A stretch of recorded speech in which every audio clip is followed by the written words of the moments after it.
I thought I was doing everything right. The lines were perfect, the zones were clean, the patterns were textbook, but the results, they told a different story. Every trade that looked like a setup turned into a setback. Every candle I trusted betrayed me. And one night, staring at my screen at 2 a.m., my account dripping red, I finally asked the question that changed everything. If the chart is perfect, why am I still losing? That's when it hit me. This isn't a technical game, it's psychological warfare. Behind every level is a memory. Behind every spike, emotion.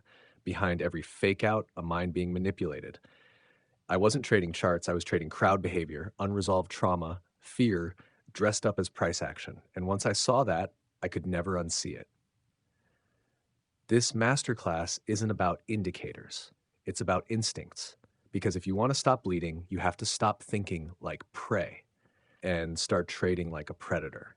They told you to draw a line, horizontal, clean, logical. This is resistance, they said. This is support. And you believed it. You watched the price touch that level once, then twice. Then you marked it, trusted it, waited for it to hold. Sometimes it did. But other times, the market teased the line, flirted with your zone, then shattered your confidence with a fake out so fast it felt personal. And maybe, just like I did, you wondered, why does the market always seem to know exactly where I put my stop? But the truth is, it's not about your line. It's not about your stop. It's not about your analysis. It's about memory, not yours, but theirs. The markets, the collective memory of thousands, maybe millions of traders who made decisions at that very level before you ever showed up. You see, that level you're staring at, it isn't just a technical zone. It's a psychological scar. It's the place where traders bought too high and got trapped, where others sold too early and missed the run, where FOMO took over, where regret still echoes, where pain lives. That line isn't a price, it's a story, a battlefield of unresolved emotion waiting to be triggered again. Because price doesn't just move on supply and demand, it moves on remembrance. Every time it returns to that zone, it awakens ghosts. The ones who said, I'll never make that mistake again. The ones who swore they'd wait for break even. The ones who are still watching, still hoping, still hurting. And when price knocks on the door of that level again, they come alive. They buy too early, they sell too late, they close too soon, they hesitate too long. Why? Because they're not responding to the market. They're responding to the past, to the pain of missed opportunity, to the fear of losing again, to the voice inside that whispers, don't screw this up. Support and resistance aren't about candles. They're about confessions. Every time price returns to a key level, it's not just reacting to order flow, it's reacting to memory flow, to the emotional residue still lingering in that zone like smoke after a fire. It's why price bounces, it's why price rejects, it's why price sometimes explodes through with violence, because it's triggering a chain reaction of unresolved behavior. Think about it. You weren't there when the first pain was felt, but you're standing in its shadow. And your decision to enter, to exit, to freeze isn't just yours. It's part of a larger pattern, one you step into every time you trade at a level. It's why some levels hold for months, why others fail the moment you enter. It's not randomness, it's psychology, because the market remembers what people forget. That spike in volume 2 months ago, that violent rejection 3 weeks back, that almost break-even fade just last week, they leave emotional fingerprints. The level itself doesn't matter. What matters is what happened there before and who's still bleeding because of it. And here's the paradox. The more obvious the level is, the more likely it's being watched, the more emotion it carries, and the more dangerous it becomes. Because smart money knows this. They don't just trade levels, they trade reactions. They study crowd memory and they manipulate it. They know when the FOMO crowd is ready to pounce. They know where the trapped traders are praying for an escape. They know how to fake a breakout just long enough to flush the stops, then reverse, leaving chaos in their wake. Not because they're lucky, but because they understand the psychology of price memory. You don't need to be a genius to trade well, but you do need to be empathetic. You need to feel the crowd's tension, sense the fear beneath the candle, anticipate the moment when regret turns into reentry, because price doesn't move in a vacuum. It moves in echoes, And every zone is a haunted house, full of traders trapped in their own unfinished chapters. So, how do you trade this? How do you stop being prey to emotional zones? You learn to listen. Don't just look at the level, feel it. Ask, what happened here? Who got hurt? Who's still watching? What emotion is being activated right now? Is it hope, desperation, greed, shame? And then wait, because the first reaction is rarely the real one. It's often just the scream, the echo, the reflex. The real move happens when emotion exhausts itself, when the ghosts have done their damage and the smart money steps in to collect what's left. That's when the trade presents itself. Not in the spike, but in the stillness after, in the structure that forms after the chaos. That's where the sniper lives. That's where you shift from victim to predator. So next time you draw a line, don't ask, is this support? Ask instead, what happened here? Who's still bleeding? Who's about to act from pain? Because when you stop trading zones and start trading the memory beneath them, you don't just become a better trader, you become a psychological hunter, reading not just price, but people. Every trader sees the same thing on a chart, a quiet level, a horizontal line, a clean zone.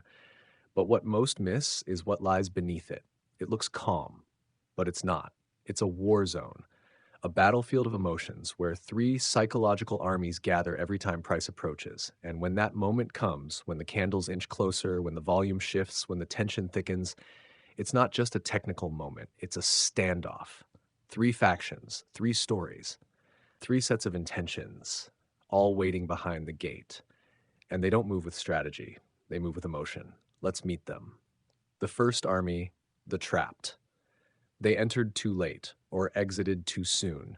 They chased the move when it was already halfway gone, telling themselves, I don't want to miss this one. But it moved against them, fast. And now they're stuck, frozen, caught between hope and fear. Their trade is bleeding, their mind is looping, and their only wish is to get out without losing more. They're not looking for profit anymore. They're praying for break even. And when price comes back near their entry, they don't hesitate. They close, desperately, automatically. The moment they see -2 turn into +1, they slam the button and flee like prisoners rushing the gate at the first sign of weakness. And their exit? That's pressure. That's liquidity. That's the energy that can kill a breakout before it even begins. That's because when the trapped rush to escape, they flood the market with orders, closing their trades and killing momentum, not from logic, but from panic. They're the first army, and they fight for freedom, not victory. The second army, the profit takers. They're the opposite. These traders were early. They read the move before anyone else. They bought low, sold high, entered when it was boring, and now they're deep in green, but they're not greedy. They're disciplined. This zone, the one price is now approaching, isn't where they plan to enter. It's where they exit. This is their destination, their extraction point, their pre-planned outpost for a clean getaway.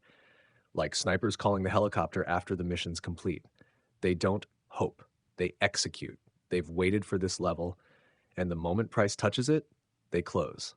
Quietly, cleanly, without hesitation. Their selling isn't fear, it's protocol. And just like that, a wave of profit taking hits the market. A surge of exits, not chaotic, but surgical. And it creates resistance, not because of supply and demand, but because the smartest money already finished the journey. They don't need more, they just need out. That's the second army, and they don't react, they execute. The third army, the FOMO crowd. They're always watching, always a step behind. They missed the first move. Maybe they saw the breakout, but hesitated. Maybe they waited for confirmation, and it never came.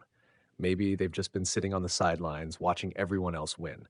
And now, price is back at the zone. This is their moment, their redemption, their second chance. So they leap. No plan, no structure, no confirmation, just emotion. They enter because they can't bear the idea of missing another move. They hit buy with a pounding heart and sweaty palms, convinced that this time they have to be in. They don't think, they react. And in doing so, they flood the market with hope. Buy orders pour in, excitement rises.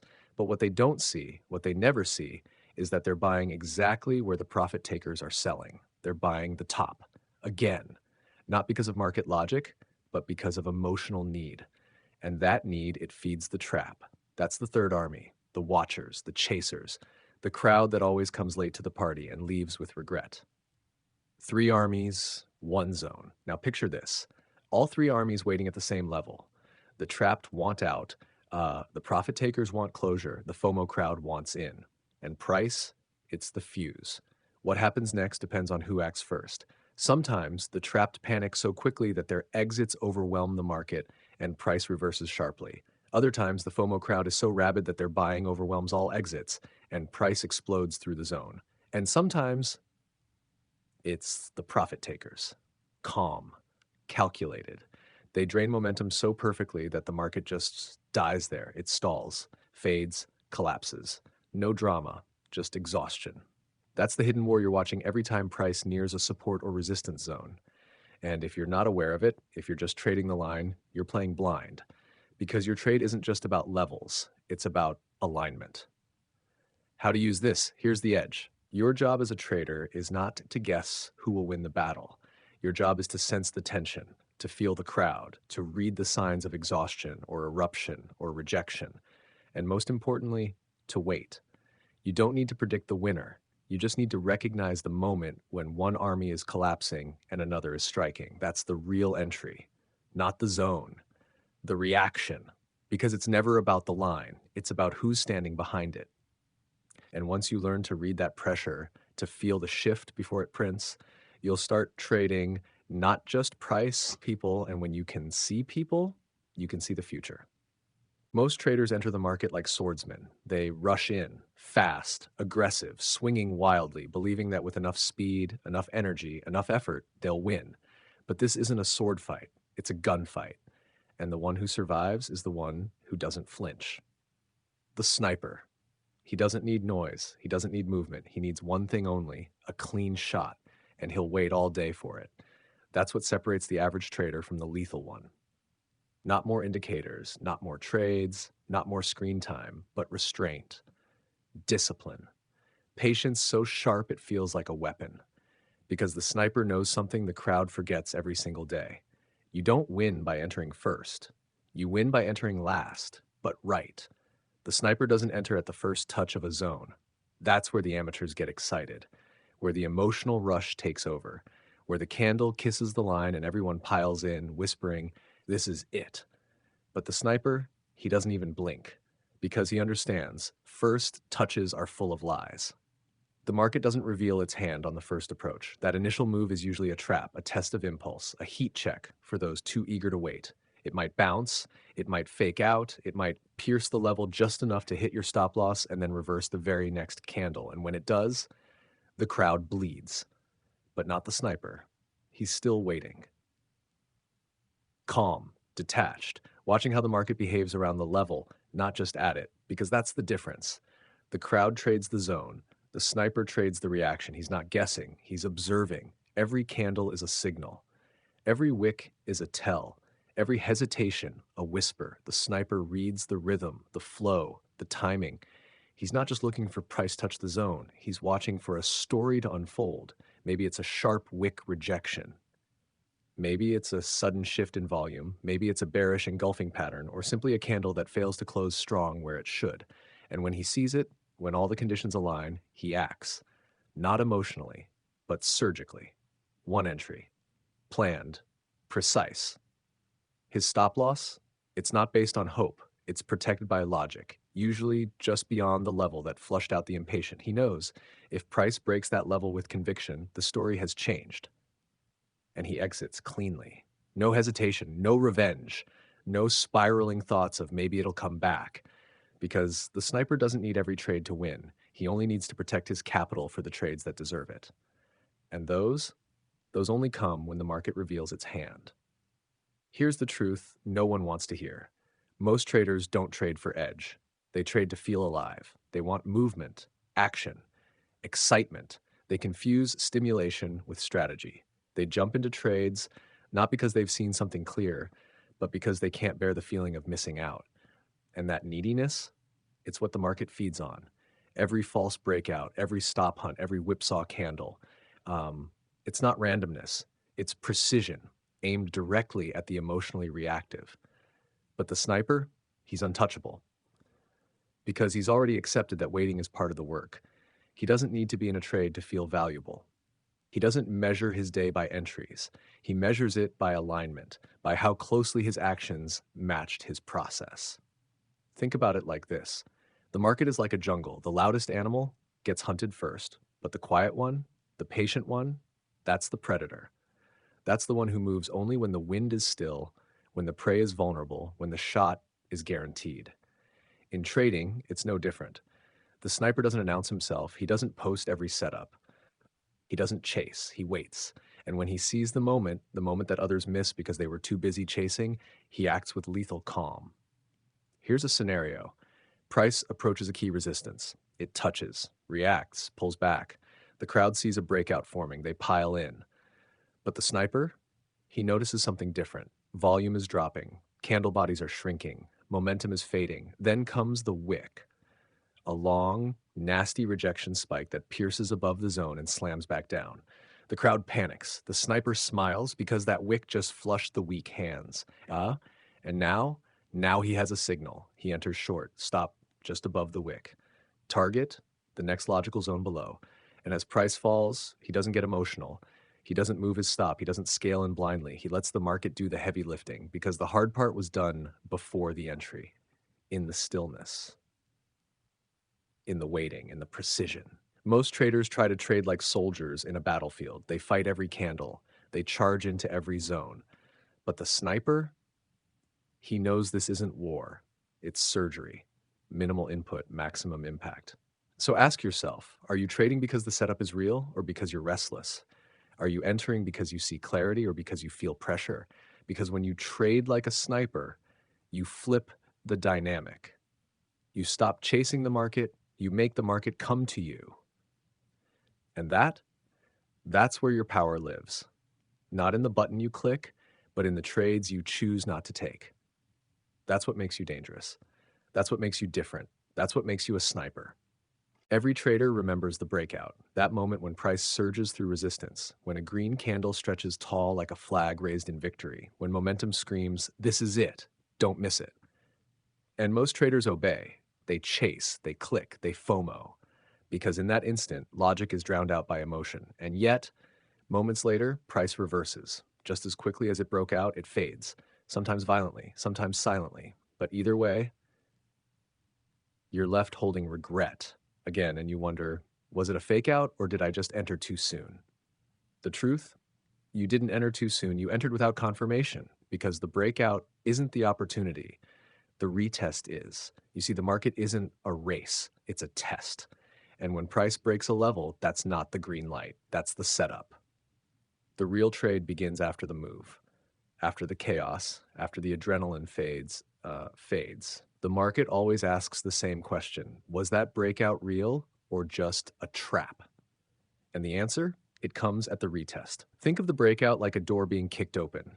It's loud, dramatic, full of energy, but smart money doesn't rush through the door the second it flies open.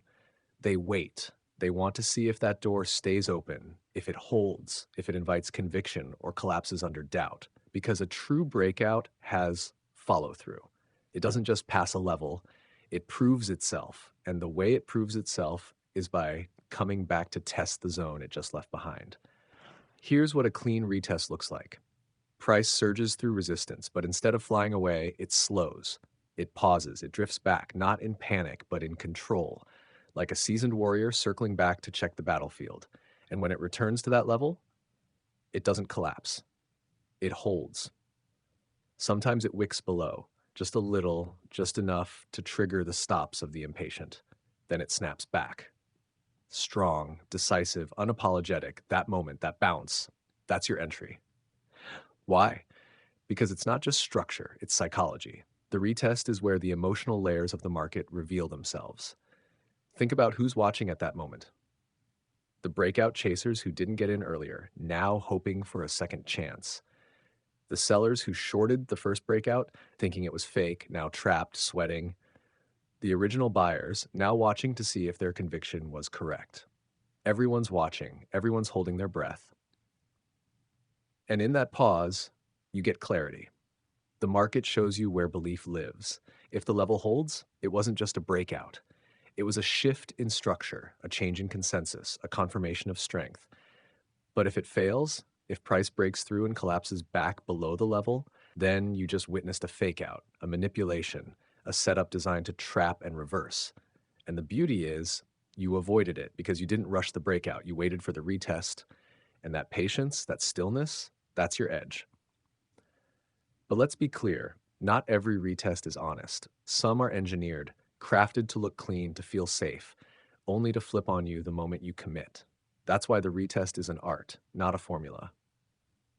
It's not just about watching price return to a level, it's about reading the behavior when it gets there. Ask yourself, is price returning with strength or hesitation? Is volume confirming the move or drying up? Are the candles showing conviction or confusion? Because when a retest is real, you'll feel the difference. It doesn't beg, it doesn't stall, it confirms. And when it confirms, you don't chase it. You step into it. Calmly, confidently, with a plan. Your stop loss, it's not a guess. It's placed with intention, just beyond the wick, outside the noise. Your target, it's not a dream. It's measured, aligned with structure, flow, and reason. You're not hoping. You're executing because you're not the crowd anymore. You're the sniper. And maybe this is the greatest paradox of all. The retest feels slow, unexciting, unsexy. But that's what makes it powerful because it filters out the noise. It rewards patience, and it aligns you with the traders who actually know what they're doing. The ones who don't need to trade every candle, the ones who wait for confirmation, not from indicators, but from the behavior of the market itself. So next time price breaks out, don't rush. Breathe, watch, and wait. Let it come back to you. Let it prove itself. Let the crowd chase the explosion while you wait for the aftershock. That's where the precision lives. That's where the edge lives. That's where you live. Not in the surge, but in the silence that follows. Because the breakout may be flashy, but the retest is where the real trade begins. At first, it looks perfect. The candles align, the level is clean, volume kicks in, and price explodes through resistance like a battering ram. Your heart races. This is the breakout you've been waiting for. Everything screams, now. And so you enter, full of conviction, but blind to the trap, because what you just witnessed wasn't a breakout. It was a setup. Not for you, but for them. Welcome to the dark side of trading, the place most traders never see until it's too late. This is the manipulation playbook. Let's be clear, not every move in the market is natural. Not every breakout is real. Some are carefully orchestrated, not to invite participation, but to extract it. Some candles don't show conviction. They create it. They paint the illusion of momentum. They bait the crowd into action. They trigger stops, ignite greed, and trap both sides of the trade in one calculated move. This isn't chaos. It's choreography, and the ones pulling the strings, they're not retail. They're predators. Smart money, institutions, market makers. Call them what you want, but understand what they are. They don't need to be fast. They need to be strategic. And their primary objective? Liquidity. See, if they want to build a big position, they can't just click buy. Their size would move the market. Their own entry would betray them. So what do? They create a story, a breakout, a breakdown, a sudden spike in one direction, just strong enough to convince the masses, just believable enough to justify your FOMO. And when you take the bait, when you buy the breakout candle, you become the liquidity. Your stop loss becomes their entry point. Your desperation becomes their discount. Imagine this. Price approaches a key support level. Everyone's watching. And then, bam, a huge red candle slices below it. Fear kicks in. Traders dump their longs. Sellers pile in, celebrating the breakdown. But then, within seconds, price snaps back above the level and launches in the opposite direction. What just happened? Simple. A stop hunt. They knew where the stops were because they were placed logically, just below structure, just above resistance, just outside the consolidation. You were taught to do that. So were millions of others. And that's the problem. What's logical to you is predictable to them. And what's predictable becomes profitable. These aren't accidents. They're executions. They push price just enough to trigger your exit and then fill their position on the other side. It's a psychological ambush, not because the candle failed, but because it succeeded just enough to make you believe. And that's the terrifying part. The trap isn't in the market, it's in you, in your urge to chase, in your fear of missing out, in your tendency to place your stops safely just below the swing low because some tutorial told you that's where it goes. They know your playbook, they taught it to you. And now they use it against you. So it's in the manipulation playbook. Let's break it down. Step 1, build expectation. They let price approach a key level slowly. They bait attention. They build consensus. Traders start lining up, ready to buy, ready to sell, ready to react. Step 2, trigger emotional commitment. They push through the level. A breakout candle prints, volume surges, social media explodes. YouTubers say, this is the real move. Traders start flooding in. Step 3, flush the stops. The move extends just enough to trigger everyone. Longs jump in, shorts get squeezed, latecomers pile on. And then step 4, reverse. Hard, fast, merciless, because they've already filled their orders. They've taken your stop-loss market orders and matched them with their hidden limit buys. The trap is sprung. You're left confused, frustrated, staring at the chart, whispering, it's like the market waited for me to enter. And maybe it did. Or maybe it was designed that way. Because manipulation isn't about deception for the sake of trickery. It's about engineering predictable behavior and exploiting it. And that's what makes it so effective. You're not losing because you're stupid. You're losing because you're playing a game you weren't taught to see. Till now. So what do? How do you trade in a world of predators? You become unpredictable. You stop entering at the first breakout. You wait for the retest. You don't place stops where they expect them. You put them where you have a reason, not where the crowd has a habit. You learn to smell the bait, to spot the candle that's too clean, too fast, too loud, because real moves don't need drama. They need conviction, and conviction doesn't scream. It moves with weight, with timing, with subtlety.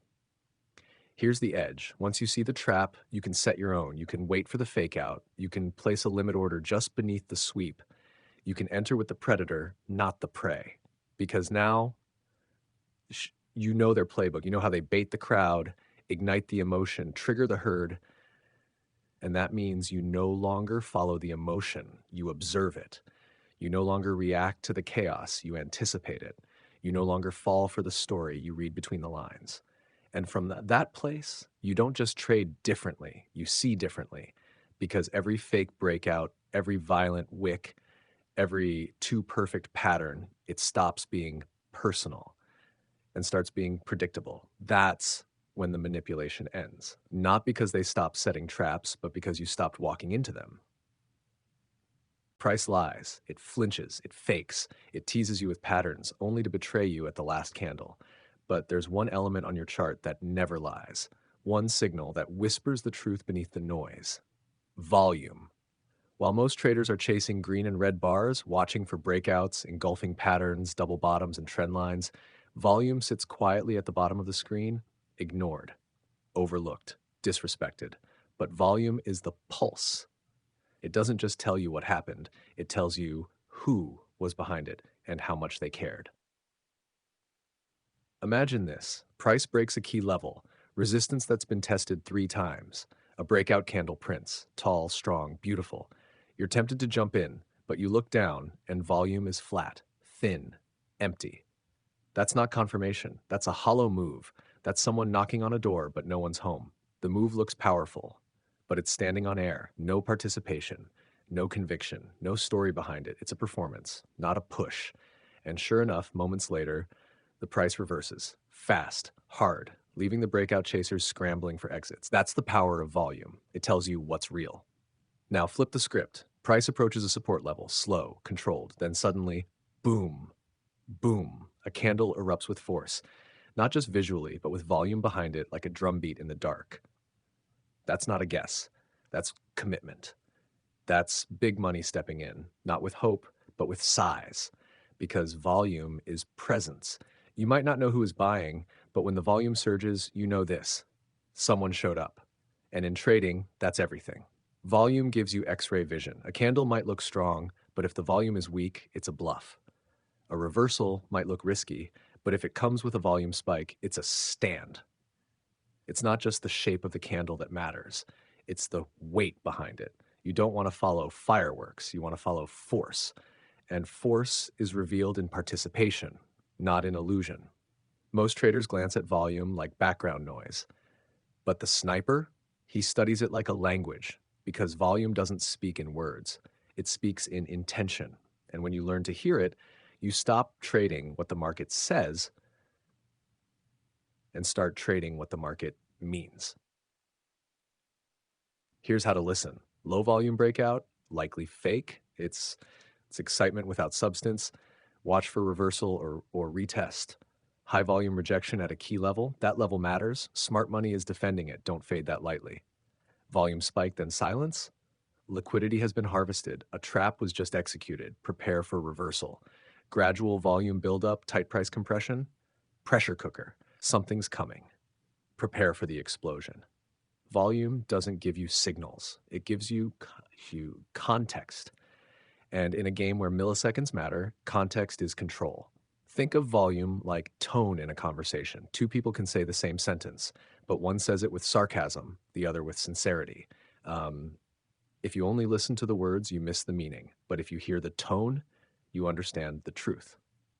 In trading, price is the sentence, volume is the tone, and tone tells the truth. Let's go deeper. Every candle, every breakout, every rejection is a story. Volume tells you if that story has a soul. A pin bar at support? Nice. But if there's no volume behind it, it's an empty shadow, a puppet. Same pin bar, but this time the volume spikes. Now it's not just a shape, it's a scream. That's when you listen. That's when you act. And this is the secret most traders never learn. Price moves for many reasons: emotion, manipulation, algorithms, noise. But volume only moves when someone commits. And that's what you're looking for. Not movement, not hype, not noise, but conviction. And conviction shows up in volume. So here's the challenge. For your next 5 trades, do this. Before you look at the candle, before you draw your zone, before you click buy or sell, look at volume. Ask, is this move supported by participation? Does this candle matter, or is it a mask? Is this a breakout with belief or bait without backup? And over time, you'll develop an instinct. You'll feel when the market is whispering a lie and when it's telling you something real. Volume is the heartbeat of the chart. It's the breath beneath the candle. And once you learn to hear it, you'll stop chasing every flash. You'll stop falling for every pattern. And you'll start moving with the ones who know. The ones who don't just trade the surface, but understand the pressure building underneath. Because price tells a story. But volume tells you who's holding the pen. And in trading, that's the difference between reacting blindly and reading the script before the scene unfolds. In a world full of noise, false signals, and emotional traps, you need something solid, something that cuts through the chaos, something that keeps your hands steady, even when the candles scream at you to act. That something is Confluence. Because in trading, clarity is power. And clarity comes when multiple truths align in one place, not because of luck, not because of a gut feeling, but because the evidence all points to the same zone. That's Confluence. And once you understand how to find it, feel it, and follow it, your trades won't just be technical decisions anymore. They'll be anchored in confidence. Let's break it down. Most traders look for one signal, a candlestick pattern, a bounce off support, maybe a single moving average. And when that signal appears, they jump in. Fast, blind, certain. But here's the problem. The market doesn't reward simplicity. It punishes predictability. Because one signal, it might be real, it might be noise, and worst of all, it might be bait. But when 3 signals align, when a horizontal support zone meets a rising trend line and a Fibonacci retracement at 61.8% lands right on top, that's not coincidence, that's confluence. That's where probability lives. That's where alignment begins. Imagine standing at a crossroad. To your left, a fading candle formation. To your right, a trend line holding steady for weeks. Ahead of you, price drifting into a key psychological level while volume starts to shift. Individually, Each clue might mean something or nothing, but together they become undeniable, like puzzle pieces snapping into place, like rivers merging into one direction. And when they do, you don't feel rushed, you feel calm, because the market isn't shouting at you to act, it's inviting you. That's the magic of Confluence. It doesn't trigger action through urgency, it invites action through agreement. Confluence isn't stacking random indicators. It's not throwing the MACD, Bollinger Bands, RSI, and Ichimoku on your chart and praying they line up. It's logic layered on logic, structure, momentum, behavior, each piece pointing to the same conclusion, not by chance, but by principle. That's what separates the amateur from the strategist. The amateur looks for reasons to enter. The strategist looks for reasons that agree. Here's what Confluence might look like in practice. Price pulls back into a support level. A bullish pin bar forms, showing rejection. RSI shows bullish divergence.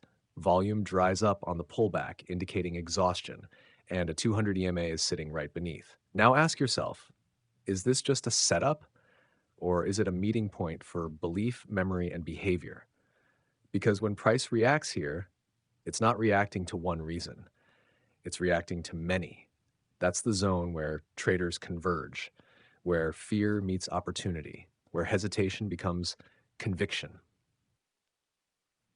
But Confluence isn't just about stacking signals, it's about filtering noise. Because when you trade with Confluence, you don't need to force trades. You don't need to chase every candle. You wait for alignment, and that patience becomes your protection. It keeps you out of bad trades, keeps you centered when the market whipsaws, keeps you grounded when everyone else is chasing momentum without a plan. And when the trade finally comes, you don't hesitate because you're not acting from emotion, you're responding from structure.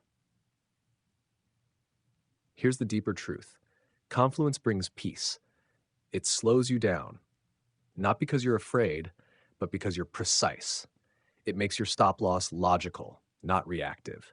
It makes your entry deliberate, not desperate. It makes your mindset steady, not scattered. And in trading, steadiness is rare because the market is built to shake you, to distract you, to bait you into trades that feel good but lack foundation. Confluence is the opposite. It's a foundation, a place where logic stacks, where risk becomes defined, where your edge is no longer just a feeling, but a formula. But here's the warning. Confluence without clarity is clutter.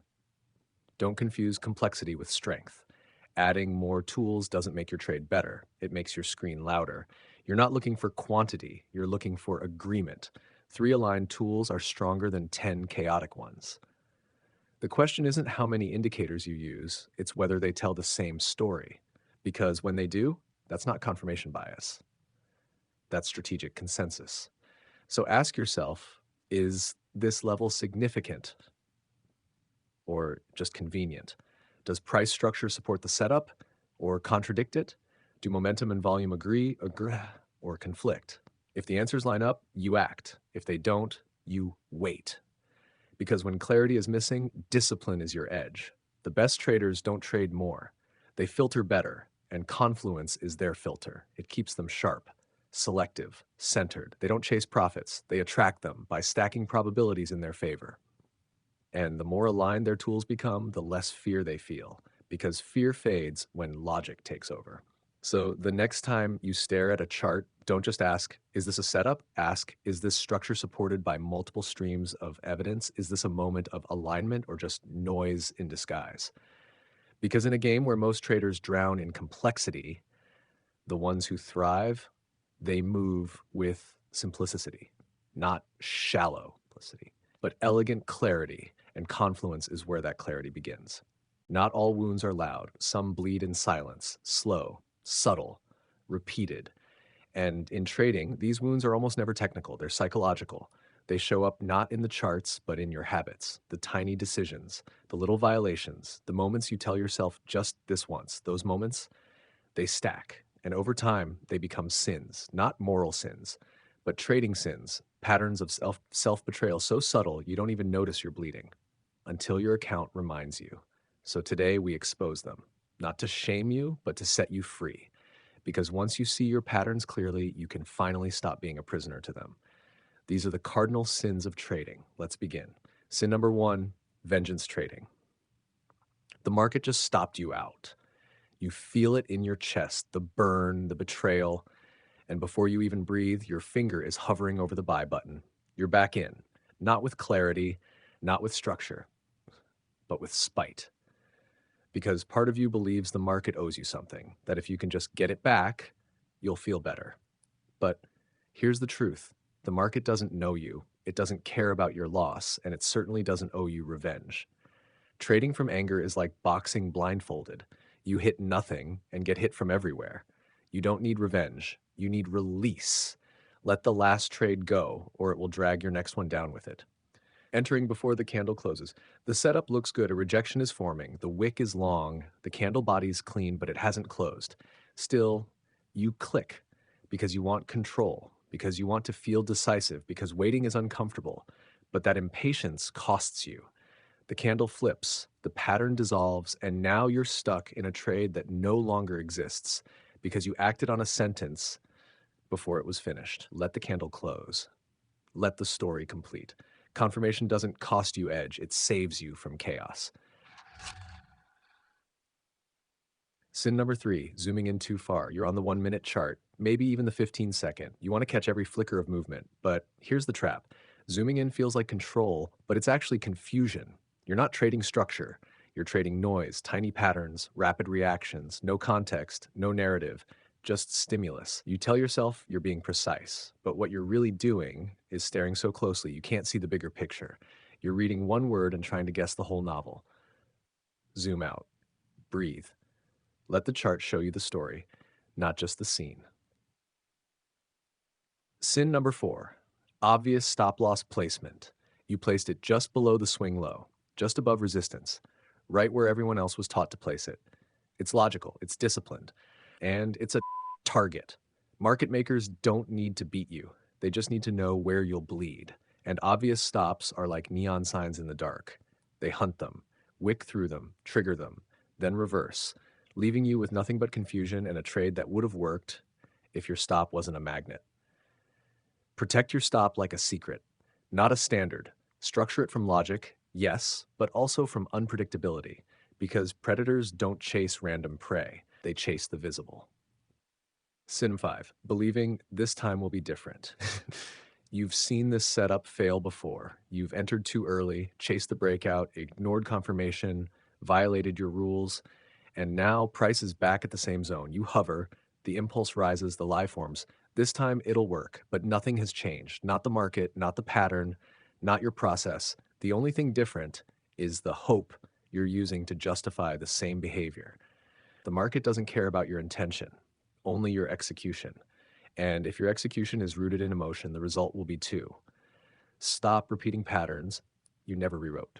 Break the loop before it breaks you. What makes these so dangerous?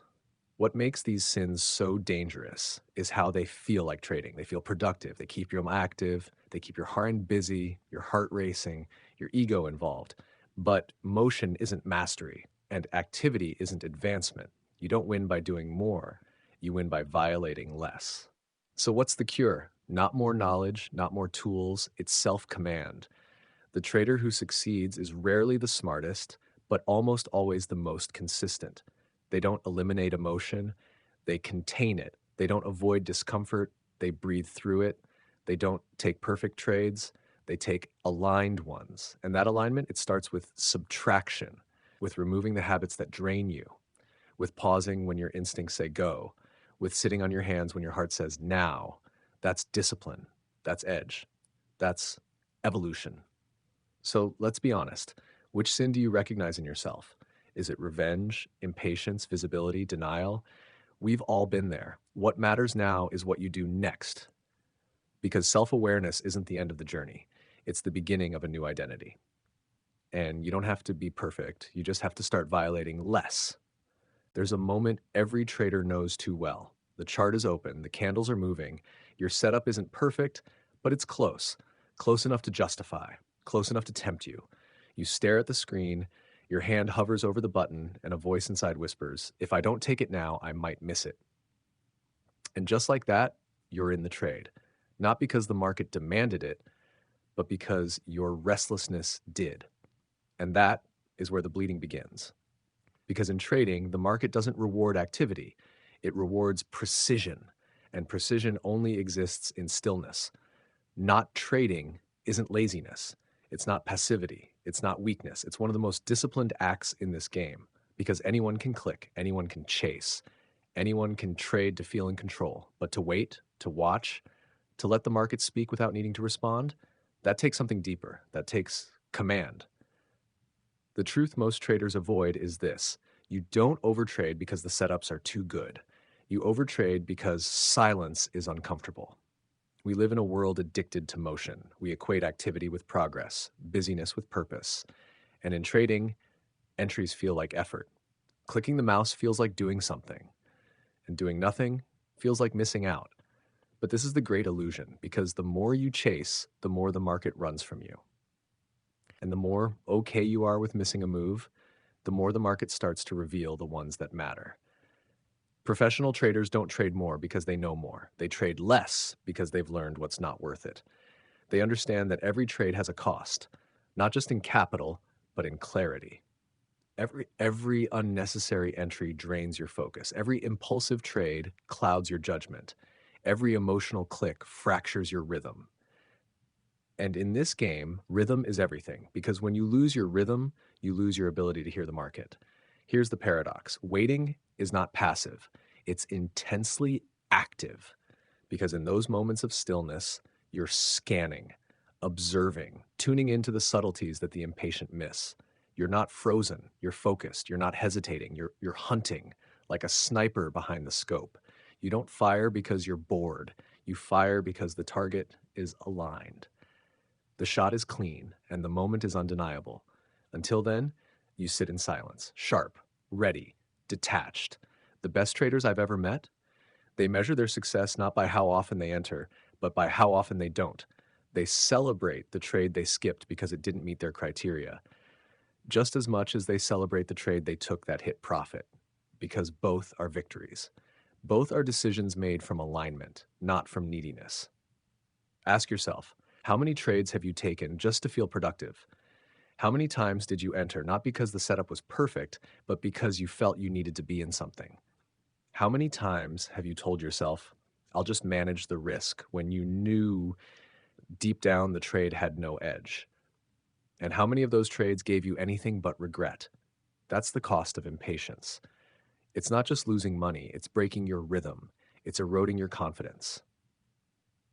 It's teaching your brain that movement equals mastery. And the more you feed that habit, the harder it is to stop. But when you choose to wait, to sit with that discomfort, to let the candles dance without you, you start training a different muscle. You start rewiring your reward system. You start telling your mind, I don't need to be in the market to be a trader. I don't need action to have value. I don't chase the market, I read it. Stillness becomes strength, because in stillness you gain something rare: clarity, the ability to see without bias, to read without pressure, to act without impulse. And that clarity, that's capital. It's the invisible currency of every great trader. You won't find it on your chart, you won't see it in your P&L, but you'll feel it the day you skip a trade that doesn't align and watch it fail without you. You'll feel it when you finally wait for your A-plus setup and it delivers exactly what you knew it would. You'll feel it when your identity shifts from someone who chases opportunities to someone who attracts them. So here's the invitation: redefine your metric. Stop asking, did I trade today? Start asking, did I follow my process? Did I honor my standards? Because in this game, you're not paid for being active. You're paid for being aligned. And sometimes the most profitable position is patience. So the next time the chart pulls at your emotions, the next time you feel the urge to click, pause, breathe. Ask yourself, is this a clean setup or a clever temptation? Am I responding or reacting? Because when you begin trading from stillness, you'll find something extraordinary. You'll take fewer trades, but they'll feel different, cleaner, sharper, and far more profitable. Not just in dollars, but in clarity, confidence, and control. Because waiting is not the absence of action. It is the mastery of timing. And timing is everything. Every trader thinks they need a better entry, a cleaner setup, a more advanced strategy, a new indicator, one that finally tells the truth. But here's the truth they avoid. You don't need a better system. You need a better nervous system. Because the problem isn't your trading plan. It's who you become when money is on the line. It's the part of you that panics when a candle turns red, that tightens your chest when you're down 2%, that clicks buy, not because of confirmation, but because you're afraid to be left behind. That's not a chart problem. That's a brain problem. And until you rewire how you think, feel, and react, you will keep repeating the same losses, regardless of how advanced your strategy becomes. Let's go deeper. The human brain was never designed for trading. It was designed for survival, for scanning threats, for avoiding loss at all costs. Which means, ironically, your brain is built to make terrible trading decisions. It sees a red candle and screams, "Get out, you're dying."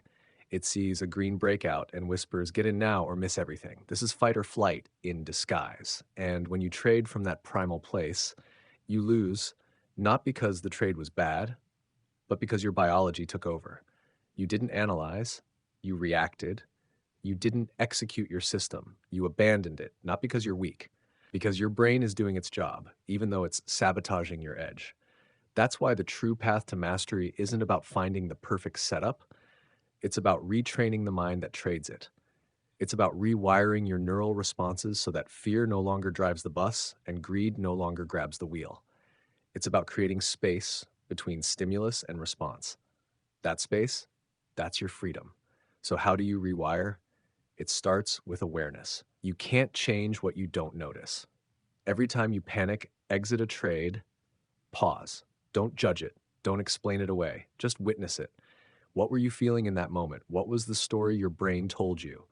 Better safe than sorry. What if it keeps dropping? I can't lose this one.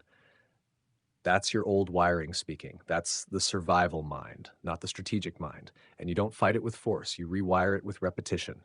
The next step, interrupt the pattern. When the urge rises to revenge trade, to FOMO in, to move your stop out of fear, stop, breathe, name it. I'm feeling fear. I'm noticing impatience. I'm reacting to loss, not responding to logic. In that moment, you're building a new circuit. You're shifting from unconscious reaction to conscious observation. And observation is the beginning of transformation. But rewiring isn't just psychological, it's physical. Every thought you think carves a groove in your brain. Every time you panic, that groove deepens. Every time you act from impulse, that reaction gets stronger. But here's the good news. Neurons that fire together can refire differently. You can build new grooves. You can teach your brain that risk is not death, that holding a trade doesn't mean danger, that a red candle isn't a threat, it's just information. This is the true skill of elite traders, not chart reading, but self-regulation. You don't rise to the level of your strategy. You fall to the level of your nervous system. So build that system. Train it like a muscle. Meditate before you trade. Visualize not just success, but how you'll handle stress. Practice sitting in uncertainty without needing to escape it. Because trading is uncertainty refined. The ones who win aren't the ones with the most knowledge. They're the ones with the most capacity to stay calm when others can't. Let's be honest. How many times have you broken your rules? Not because the setup changed, but because you did. Because fear crept in. Because greed took over. Because your past losses started speaking louder than your present logic. That's not strategy failure. That's untrained emotion. And until you face that, no amount of backtesting will save you. Because the real test is always psychological. So here's the shift. Stop asking, how do I win more? Start asking, how do I stay present longer? Because when you stay present, you don't panic. You don't chase. You don't abandon your process. You see the market. You feel the flow. You respond instead of react. And that's where profit lives, not in prediction, but in presence. Rewiring your brain isn't a one-time decision. It's a daily discipline, a commitment to sit in the discomfort, to delay gratification, to trade with logic, even when your body is screaming otherwise. It's the decision to become not just a better trader, but a calmer one, a clearer one, a more conscious one. Because when your nervous system is trained, your edge sharpens, your losses shrink, your wins grow, and your entire relationship to the market transforms. You stop chasing setups and start creating alignment. This isn't just trading, this is mental mastery. This is neural reengineering, and it starts now, not with a new indicator, not with a signal, but with a simple pause, a breath, and the decision to stop letting your old patterns trade for you. Because when you change your mind, your trades will follow, and your results, they'll never be the same again. At the beginning, support and resistance seem simple. You draw a line. Price bounces once, twice, that's support. It rejects a high, that's resistance. Easy, right? But then something strange happens. You buy at support and price breaks right through. You short at resistance and price rips past it without hesitation. You think, did I draw it wrong? You redraw, you adjust, you add more lines trying to catch the truth. But no matter how clean your zones, the market keeps faking you out. So you start to doubt everything. Is the market random? Are your zones useless? No. You're just seeing them through the wrong lens because support and resistance, they aren't static. They're psychological. And once you understand that, once you rewire your entire S&R mindset, everything changes. Here's the first truth. Support and resistance are not price levels. They're emotional memories. Every bounce, every rejection, every wick, it leaves behind a psychological fingerprint, a moment of fear, a moment of greed, a moment of pain. And the market remembers, not because the chart does, but because people do. At those levels, traders were trapped. Accounts were liquidated, hopes were shattered or fulfilled. So when price returns to those zones, it's not just revisiting a level, it's reopening a wound. And that wound creates behavior. Some traders become hesitant, afraid to repeat the past. Others become aggressive, eager to reclaim what was lost. But the key is this: support and resistance are not fixed lines. They are zones of tension, not perfect entries, but areas where emotion gathers. When you treat them like exact lines, you become prey, because the smart money knows your stop is just below that support. They know you'll enter right at the touch. They know how to use your precision to create your pain. So what's the new mindset? It begins with one word: fluidity. Support and resistance shift. They evolve. They expand and contract based on market memory, volatility, and manipulation. Sometimes price respects the level to the pip. Sometimes it breaks through, only to reverse violently moments later. Was it a failed support or was it a liquidity grab? Because here's the deeper truth. Smart money doesn't avoid support and resistance. They engineer them. They build them with intention. They trap you with perfection. They sweep the zone, not to break structure, but to harvest stops. Then they reverse and leave you behind. You need to stop thinking in absolutes. Start thinking in zones. Start seeing the story behind the level. Ask, who got trapped here? What emotion is stored in this price area? What's the motive behind this breakout? Is price inviting participation or punishing it? That shift alone from mechanical to psychological will change how you approach every trade. You'll stop being surprised by the fake outs because you'll understand they weren't fake, they were designed. Let's go deeper. Support is not where price bounced. Support is where buyers showed conviction. Resistance is not where price turned. Resistance is where sellers stood their ground. And conviction is revealed by volume, by how price reacted afterward, by how long it held, by what the next move told you. You must read these zones like chapters in a book, because each one holds a narrative. Who believed here? Who lost here? Who might want revenge here? Here's what elite traders do differently. They don't look for support and resistance to trade from. They use it to see who's positioned and how trapped they are. They don't say support held, so I'll buy. They ask, was this bounce real or a bait? They watch how price returns, with strength, with weakness. Do the candles compress? Is volume fading? Is there a liquidity sweep just beneath? That's reading intention, not just structure. That's the new S&R mindset. Another shift: they don't trade the first touch. That's for the impatient, the predictable. Smart money often lets price touch a zone just to bait early entries. Then they sweep, then they strike. So instead of trading the first interaction, wait, watch. Let them show their hand. Let the zone form a reaction, not just a touch. Did price bounce with strength? Did it wick and reverse? Did it trap both sides before choosing a direction? The more clues you gather, the more aligned your entry becomes. Let's talk traps. The most dangerous S&R traps aren't technical. They're psychological. The need to be right at the level, the urge to jump in at the first touch, the assumption that price must bounce because it did before. These beliefs, they're not tools. They're not tools. They hold you in old habits. They keep you predictable. And in this game, predictability is a liability. So here's your new commandment. Support and resistance are not answers. They're questions. They ask you, what does the crowd expect here? Where would smart money build positions? Who's trapped and who's waiting? And when you answer with clarity, you trade not just with structure, but with insight. Because the trader who survives isn't the one with the cleanest chart. It's the one who can read between the lines, who understands that zones are battlegrounds, and every reaction is a psychological fingerprint. This is no longer about price levels. This is about behavior. And once you see S&R as memory, manipulation, and meaning, you stop drawing lines for entries and start drawing maps of human emotion. And those will never betray you, because price might lie, but emotion always leaves a trail. You've made it to the end. But this isn't the end of a video. It's the end of an identity, the end of trading like prey, and the beginning of trading with power. Because now you see differently. You don't just see candles, you see conviction, you see fear, you see traps and tension and the psychology playing out beneath every tick. You no longer chase setups, you wait for alignment, you no longer react from fear, you respond from clarity. You no longer need to trade every day. Because now you understand, waiting is a weapon, stillness is strength, discipline is edge. This isn't just about charts, this is about who you're becoming, a trader with control, with precision, with presence.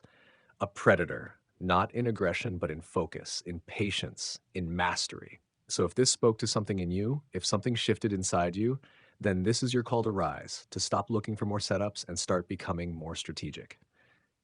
To trade from identity, not emotion. To think like a hunter. To act like a professional. To win like a psychologist in a battlefield of charts. And if you want to keep evolving, this channel is here for you. Not for hype, not for clickbait, but for the real work. The inner game, the rewiring, the transformation. Subscribe, turn on notifications, and share this with the trader who needs to hear it most. Because in the end, the market doesn't reward knowledge. It rewards execution. And execution begins with who you decide to be when the candles start moving. Your move.